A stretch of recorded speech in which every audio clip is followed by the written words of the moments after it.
At 7:30, we got number 10 Georgia traveling to Auburn. Georgia favored by 3.5 points on ABC. Gunnar Stockton's got 91 of 132, thrown for 1,047 yards, 6 touchdowns, 1 interception.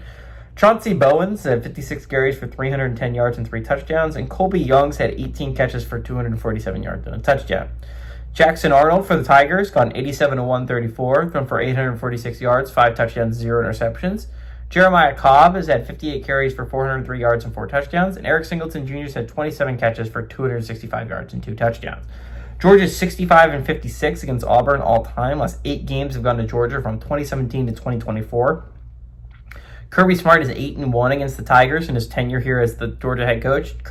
Hugh Freeze is 0-2 against the Bulldogs during his tenure here as the Auburn Tigers head coach. Okay.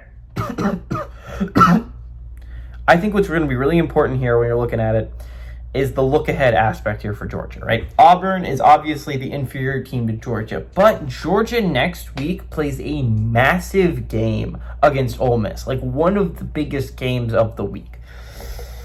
And a game that you have to win if you're Georgia, in all honesty. That is going to be a really, really important game for a lot of people.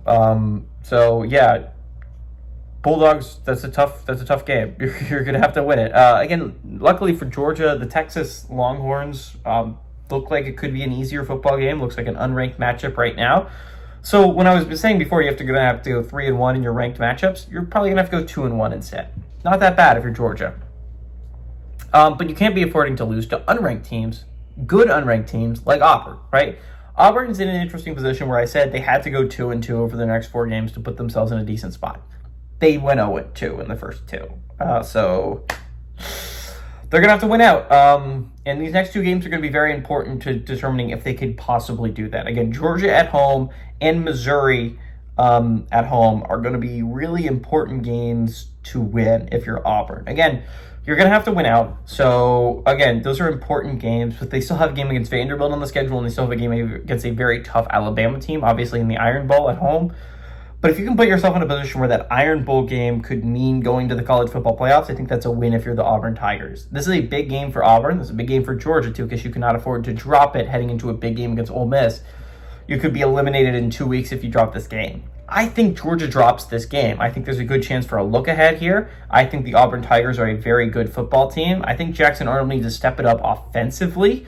But Georgia's defense isn't unstoppable, considering that Kentucky was able to move the ball at them somewhat, and Kentucky is probably the worst offense in the SEC. Georgia's offense is really good, but Auburn's defense is really locked down defensively. You're talking about they locked down Oklahoma and Texas A&M, 2 of the better offenses in college football. I think the Bulldogs struggle offensively. I think they commit some turnovers. And I think that gives Auburn an opportunity to stay in this football game, especially considering Georgia's defense isn't very good. I like the upset aspect of it here. Give me the Tigers to upset top 10 Georgia and storm the field. This is my field storm of the week.